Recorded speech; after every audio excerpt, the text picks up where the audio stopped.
Once upon a time, dining at Planet Hollywood felt like stepping onto a movie set. There were giant props from Terminator and Die Hard, walls plastered with autographed photos, and menus signed by real-life Hollywood legends. Backed by the likes of Arnold Schwarzenegger, Sylvester Stallone and Bruce Willis, it wasn't just a restaurant, it was a spectacle. But fast forward to today, and Planet Hollywood is nearly forgotten.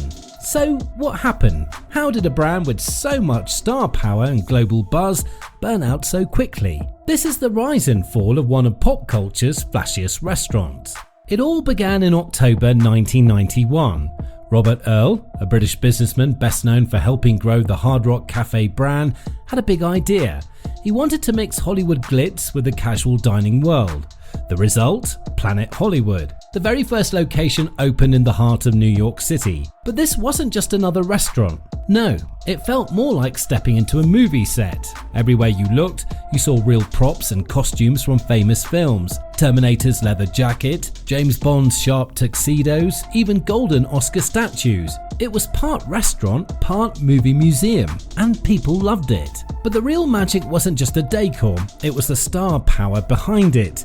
Arnold Schwarzenegger, Sylvester Stallone, Bruce Willis, Demi Moore, and Whoopi Goldberg weren't just celebrity guests, they were part owners and full-time promoters. Their faces were everywhere. They cut ribbons, showed up at openings and brought crowds with them. Fans couldn't believe it. They were dining in the same place their favourite stars invested in, and the timing was perfect. The 90s were all about action movies and celebrity culture. The rivalry between Schwarzenegger and Stallone was headline news. But now, here they were working together. Arnold would later admit that teaming up with Stallone helped end their long-time feud. After the New York launch, new Planet Hollywood locations opened fast. Chicago, London and Los Angeles came next. Every grand opening was a red carpet event, literally. Celebrities poured champagne, posed for cameras, and even played bartender. When Roseanne bartended bar at the Rodeo Drive launch, people lined up just to get a glimpse. By the mid-1990s, Planet Hollywood had over 60 locations around the world. It was everywhere, from Paris to Tokyo. Then came the big leap, going public. In 1996, the company launched an IPO and it exploded. On day one, shares soared to $30 and the company's value hit $3.5 billion. At its peak, annual sales were estimated at nearly $500 million. Planet Hollywood had become more than a restaurant. It was an experience. It let everyday people feel like they were part of the movies, and for a while, that dream worked beautifully. Overexpansion and quality collapse. At first, Planet Hollywood was riding high, but like many fast-rising stars, it grew too big too fast. What started as a unique and exciting dining experience slowly turned into something ordinary and worse, disappointing. In an effort to keep the momentum going, the company launched new locations at lightning speed, not just in big cities or tourist hotspots, but in airports, malls and small towns. They even rolled out spin-off brands, Planet Hollywood Sports Cafe, the All-Star Cafe, and short-lived ice cream chain called Cool Planet. But instead of building on the brand's strength, these new ventures stretched it thin. The Hollywood magic started to fade. The once special vibe of dining among movie props and stars turned into something routine. It no longer felt like an event. It felt like fast food with a film poster on the wall. And that wasn't the only problem. While the outside still looked flashy, the inside began to crumble. Customers started to notice that the food was underwhelming. Dishes were often bland and overpriced. Service was inconsistent, sometimes rushed, sometimes careless. Staff training didn't keep up with the rapid growth, and many employees were either overwhelmed or poorly managed. The experience no longer lived up to the hype. At the same time, new themed restaurants were popping up everywhere. Rainforest Cafe gave guests a jungle adventure with thunderstorms and robotic animals. Fashion Cafe promised a taste of the runway. Even Sports Cafe had its own fan base. These places delivered strong themes and more dependable food, stealing the spotlight from Planet Hollywood. Then came the financial troubles. By the end of 1997, Planet Hollywood was already in trouble. In just one quarter, the company reported a massive $40 million loss. It was clear that the aggressive expansion strategy had backfired. Debt piled up fast, $359 million against $392 million in assets. In October 1999, Planet Hollywood filed for Chapter 11 bankruptcy for the first time. Overnight, 9 US restaurants were shut down, fans and employees were left stunned. A recovery plan was put in place. The company closed weak-performing locations and reduced its debt. But before it could regain its footing, disaster struck again. After the 9/11 attacks in 2001, tourism dropped sharply. With fewer people traveling and even fewer dining out for fun, the already fragile Planet Hollywood couldn't cope. Just 2 years after its first bankruptcy, the company filed for Chapter 11 again in October 2001, this time with over $131 million in debt. The dream that once dazzled the world was falling apart, and fast. Bankruptcy and retreat.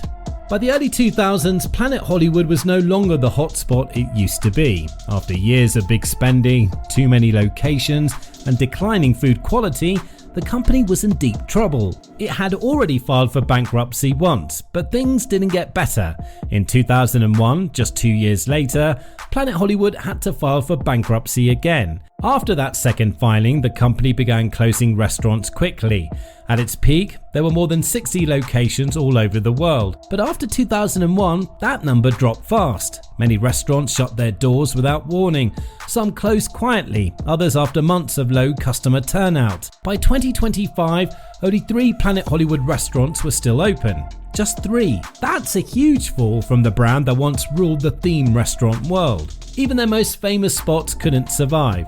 The Las Vegas location, which was once a must-see attraction, closed in 2023. It used to be packed with tourists, sitting right on the busy Vegas Strip. But over time, people lost interest. The cost of running it was high, and there were plenty of newer, flashier places for visitors to check out. Then came the LAX airport location, one of the last links to the brand's golden days. It finally closed in early 2025. For travelers, it had been a place to grab a bite and relive a bit of old Hollywood fun. But just like the others, it couldn't keep up. Meanwhile, money problems continued behind the scenes. During the COVID-19 pandemic, Planet Hollywood applied for a government loan to help keep staff and stay open. But even that turned into a mess. The company later got into a legal fight with Bank United over the loan, and it was just more bad news for a brand already struggling to stay alive. The name Planet Hollywood used to mean excitement, stars and movie magic. But now, most people think of it as something from the past. Even the celebrities who once supported it, like Arnold Schwarzenegger and Sylvester Stallone, were no longer involved. The fall of Planet Hollywood wasn't sudden, it was slow and sad. The magic faded, the crowds disappeared, and the red carpets were rolled up for good. Still, even with just a few locations left, the brand wasn't completely gone. The big question was, could it find a way to make a comeback? Just when most people thought Planet Hollywood was gone for good, something surprising happened. In early 2025, a brand new Planet Hollywood restaurant opened in New York City's Times Square. But this wasn't just a copy of the old version, it was a complete reboot. The company spent $17 million on the new location, hoping to bring the brand back to life in a modern way. Make Planet Hollywood exciting again, not just for tourists, but for New Yorkers too. The new Times Square restaurant is full of high-tech features. One of the main attractions is the immersive digital walls, massive screens that surround diners with movie scenes, changing visuals, and even celebrity messages. It feels like eating inside a movie, but with 21st century technology. There's also live music, including celebrity DJs and themed nights. It's clear they're not just selling food, they're selling an experience. The grand reopening event felt like a trip back in time. It was packed with celebrities and cameras. Alec and Hilaria Baldwin hosted the night. Boy George was the DJ, and even 50 Cent made an appearance. It was a reminder of what Planet Hollywood used to be, famous, flashy and fun. But the relaunch wasn't without drama. New York's mayor, Eric Adams, showed up, and that got people talking. Some critics questioned why a politician was walking the red carpet for a restaurant reopening. Still, the buzz helped spread the word. At the same time, Planet Hollywood's presence in Las Vegas still holds on, but not in the way most people expect. The Planet Hollywood Resort and Casino, located on the Vegas Strip, is actually operated by Caesars Entertainment. It used to be the Aladdin Hotel, but it was rebranded years ago. In 2017, the hotel got a $100 million renovation, keeping it fresh and competitive with newer resorts. Even though it's called Planet Hollywood, the Vegas Resort is more about entertainment and gambling now than movie props and memorabilia. Still, the name lives on, and that keeps a small piece of the brand alive in one of the busiest tourist cities in the world. This new chapter for Planet Hollywood isn't about recreating the past, it's about learning from mistakes, focusing less on fame and more on creating memorable experiences. The Times Square reboot is a test. If it works, it could lead to more modern locations popping up in other cities. The brand may never return to its 1990s glory, but this time it's moving forward with care and maybe, just maybe, a real second chance. So what really happened to Planet Hollywood? It shot to fame like a summer blockbuster, loud, star-studded and impossible to ignore. But behind the scenes, poor planning, bland food and a hunger for fast growth pushed it off script. What started as a Hollywood fantasy became just another chain restaurant trying to stay relevant. Now, if you enjoyed this story, make sure to like, subscribe and hit that notification bell because more epic business tales are just one click away.